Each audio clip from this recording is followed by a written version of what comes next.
Hey guys, what's up? In this video, I'm going over why you should ignore your P&L when you're trading credit spreads. Now again, if you have experience in the credit spread world, you know that a credit spread essentially, until expiration, acts like a stock. In the sense of that, let's say you're trading a put credit spread, it's going to mimic a stock. If the stock goes up, then your put credit spread is going to make money. If the stock goes down, your put credit spread is going to lose money. And so it roughly follows that. But now you may be saying, okay, well, what if I'm down money and that affects my position? Well, when it comes to credit spreads, all that you should really be focusing on is two things. One, what is the price I set for expiration?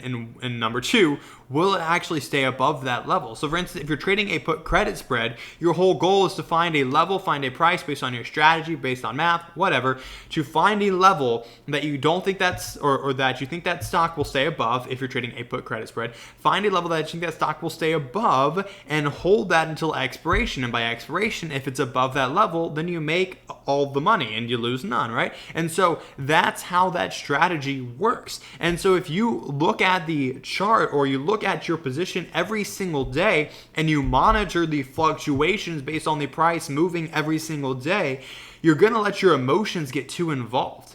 Why do I say that? Well, because I've been there. You've been there. You know this. When your money, the money you worked hard for, is on the line and you see yourself down $200, up $100, down $300, up $300, and it keeps going like this, you really get scared. You get invested. You're like, oh no, what should I do? Should I pull here? Should I do this? And these emotions, this psychology starts messing with you. It starts impacting your trading because you're not sticking to your strategy anymore, right? When you see the P&L fluctuate, when you see your profit and your loss, you forget about the two main things I just mentioned. You forget, what is my level?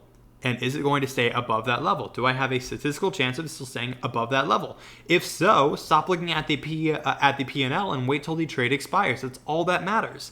And so again, I just wanted to talk about this because it was inspired by an article that I wrote, why you should ignore your P&L when trading credit spreads. And it came down to, number one, credit spreads are high probability trades. By default, when you put these trades on, they have a 70 to 80% win rate when you follow in the best practices of the industry. But when you add it to the strategies that I teach in my Inner Circle program, but also for free on YouTube that I give you, they have 90 to 95% win rates. So again, you're going to win in the long run. So why worry and weigh yourself down with the daily P&L fluctuations, and instead focus on expiration and sticking to a strategy that you know works?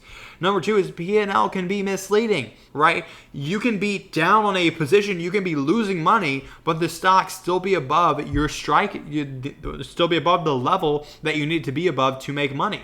And so even though you're down money from where you originally bought, let's say you're down some dollars, if it were to expire today, you would make the max profit. So again, P&L can be very misleading because it can lead you to think that your strategy is not working, and that the game idea has planned or has changed, and you don't know what to do. So again, my only goal here is, number three, is focus on risk management.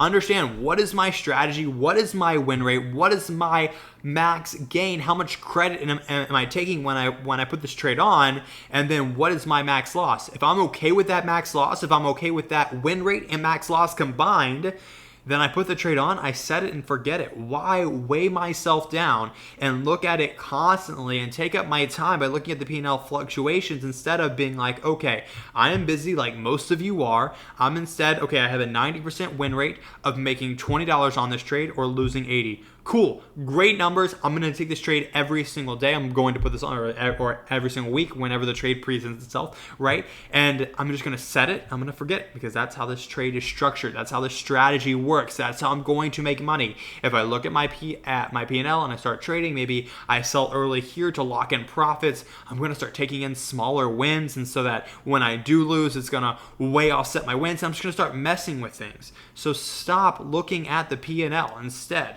just focus on your strategy, know what you're doing, and have your game plan before you ever enter the trade. All right, guys, that is just my daily tip, daily advice for if you're trading credit spreads, is to not focus on P&L too much because it really isn't that important. important if you're trading correctly.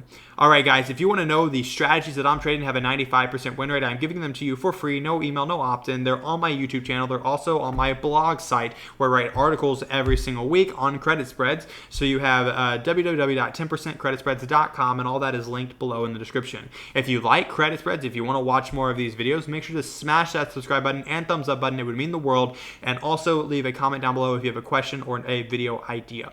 All right, guys, see you in the next video.